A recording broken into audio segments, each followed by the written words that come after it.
আসসালামু আলাইকুম, কেমন আছেন সবাই? আশা করি সবাই ভালো আছেন। আল্লাহর রহমতে আমিও ভালো আছি। আবারও আমার গরুকে বেলপাতা খাওয়ানোর দরকার পড়ছে, কারণ হচ্ছে বিগত প্রায় 1.5 মাস ধরে আমি কোনো বেলপাতা খাওয়াই নাই। আর বেলপাতার উপকারিতা তো আপনারা জানেন, কি জন্য খাওয়ানো হয় বা কি জন্য আমি নিজে খাওয়াই। তবে বেলপাতা খাওয়ানো যায় যে বা কি জন্য খাওয়াই, এটা জানলে পারে অনেকেই জানে না আসলে এটা কিভাবে খাওয়াবেন, গরুকে কিভাবে খাওয়ালে এটার আসল 100% কার্যকারিতার মানে উপকারিতা পাবেন আপনি। মানে গরুকে আপনি যা কিছু খাওয়ান, যে কোনো জিনিস খাওয়ান, ওষুধ খাওয়ান বা খাবার খাওয়ান, আপনি হচ্ছে যদি ঠিকভাবে সঠিকভাবে না খাওয়ান, না জেনে খাওয়ান, তাহলে হচ্ছে ওটার আপনি হচ্ছে কার্যকারিতা যে উপকার, আপনি যে উপকারের আশায় খাওয়াবেন সেই উপকারটা পাবেন না। এই জন্য প্রত্যেকটা বিষয়ে আপনি হচ্ছে অবগত থাকতে হবে, এবং যদি না জানেন শেখার চেষ্টা করতে হবে। সেটা যে কোনো মাধ্যম হতে পারে, কোনো ডক্টরের কাছ থেকে পরামর্শ নিতে পারেন বা যে কোনো মাধ্যম আর কি। আপনি যদি চিন্তা ভাবনা করেন যে এই এত ছোট একটা কাজ বা এই কাজটা আমি কিভাবে আরেকজনের কাছে জিজ্ঞেস করব বা ওর থেকে আমি পরামর্শ নেব, তাহলে ভাই আপনি কোনো দিনও কখনোই আপনি হচ্ছে মানে সেই বিষয়ে জানতে পারবেন না, বা সেই বিষয়ের যে আশাস্বরূপ মানে ফল, সেই ফলটা আপনি পাবেন না। যাই হোক, বেলপাতা খাওয়ানোর উপকারিতার এর আগে অনেক একটা ভিডিও দিছিলাম আর কি, যে আমি কি জন্য খাওয়াই এর বা অন্যরা কি জন্য খাওয়াই, বা বেলপাতা আপনি নিজে কেন খাওয়াবেন ষাঁড় গরুকে, এর উপকারিতা অনেক। মূলত ষাঁড় গরুকে খাওয়ানো হয় বা আমি নিজে খাওয়াই এই একটা কারণ, মূল কারণ, সেটা হচ্ছে সেক্সুয়াল সমস্যা। মানে সেক্সুয়াল সমস্যা বলতে ষাঁড় গরু যেহেতু মানে উত্তেজিত থাকে সব সময়, ওদের শরীর সব সময় গরম থাকে, বা মানে মানে সব কিছু তো আর ভেঙে ওইভাবে বলা যায় না, আপনি বুঝে নেন আর কি।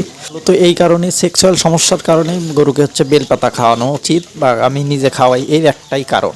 খাওয়ানোর আগে অবশ্যই এটা সঠিক নিয়মে খাওয়াবেন। গাছ থেকে পারার পরে মানে গাছ থেকে অবশ্যই দেখে শুনে পারবেন, একটু পোক্ত পাতা যেটাকে বলে বা বয়স্ক পাতা যেটাকে বলে, এই ধরনের পাতা নেবেন। একবারে কচি বা জালি পাতা নেবেন না।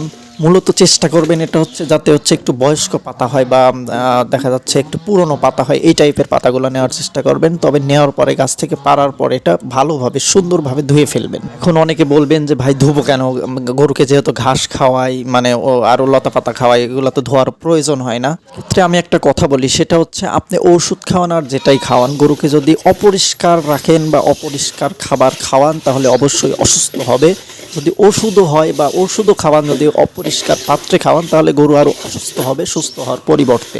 এই জন্য গাছ থেকে পাড়ার পরে পাতাগুলো খুব সুন্দরভাবে পরিষ্কার, প্রয়োজনে পড়লে আপনি 2 থেকে 3 বার ধুবেন, যাতে ওতে কোনো ময়লা না থাকে বা ধুলাবালি কোনো না থাকে। সুন্দরভাবে যখন ধোয়া হয়ে যাবে, তখন একটা পাত্রের মধ্যে নিয়ে হাত দিয়ে কসলাবেন আর কি কিছুক্ষণ। এটা আগেই ব্লেন্ড করবেন না, ব্লেন্ড না করে আগে একটু কসলাবেন। ভালো করে কসলে নিয়ে যে পানিটা বের হবে, সবুজ পানি যে বের হবে, ভিডিওতে দেখলেন যে পানিটা বের হওয়ার পরে আপনি ওটা হচ্ছে ফিনিশ করবেন আর কি, অর্থাৎ ব্লেন্ড করবেন।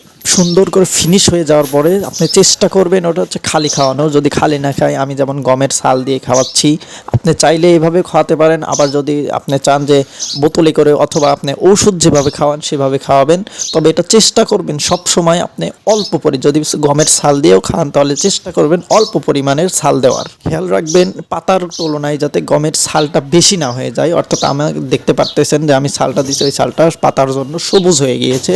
এইভাবে চেষ্টা করবেন যাতে মানে পাতার পরিমাণটা বেশি থাকে আর গমের ছালের পরিমাণটা একটু কম থাকে। তবে মোটামুটি প্রত্যেক দিন সকালে আপনি হচ্ছে চেষ্টা করবেন খড় খাওয়ানোর আগে, অর্থাৎ দানাদার খাবার খড় খাওয়ানোর আগে চেষ্টা করবেন এটা খাওয়ানোর। তবে এটা আপনাকে খাওয়াতে হবে মোটামুটি 4 থেকে 5 দিন নিয়মিত, প্রত্যেক দিন সকালেই খাওয়াবেন। তো আশা করি এভাবে আপনি 4 থেকে 5 দিন নিয়মিত যদি খাওয়ান, প্রত্যেক দিন সকালে চেষ্টা করবেন খড় খাওয়ানোর আগে যদি খাওয়ান, তবে ইনশাল্লাহ এই সমস্যার সমাধান আপনি পেয়ে যাবেন। আরেকটা জিনিস বলি, সেটা হচ্ছে চেষ্টা করবেন সব সময় কোনো সমস্যা, যে কোনো সমস্যার সমাধান প্রাকৃতিক উপায়ে, অর্থাৎ প্রকৃতির যে গাছগাছালি আছে এগুলা দিয়েই চেষ্টা করবেন সমাধান করার। তো এর আগে আপনি খাওয়াইছেন কিনা, যদি খাওয়াই থাকেন তাহলে কমেন্টে বলে যাবেন। আর হচ্ছে এইভাবে খাওয়ালে উপকার পান কিনা সেটাও বলে যাবেন।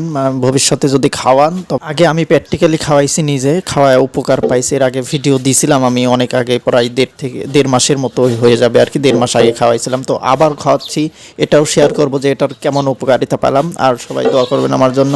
আর এই শীতের সময়টা একটু সবাই দেখে শুনে থাকবেন, নিজের এবং আপনার গবাদি পশুর খেয়াল রাখবেন, এবং এই সময়টা অবশ্যই সতর্ক থাকবেন যেহেতু শীতকালীন সময়। তো ভালো থাকবেন সবাই, আর আমার জন্য বিশেষ করে সবাই আমার জন্য দোয়া করবেন। সব ভালো থাকবেন। আসসালামু আলাইকুম ওয়া রাহমাতুল্লাহ।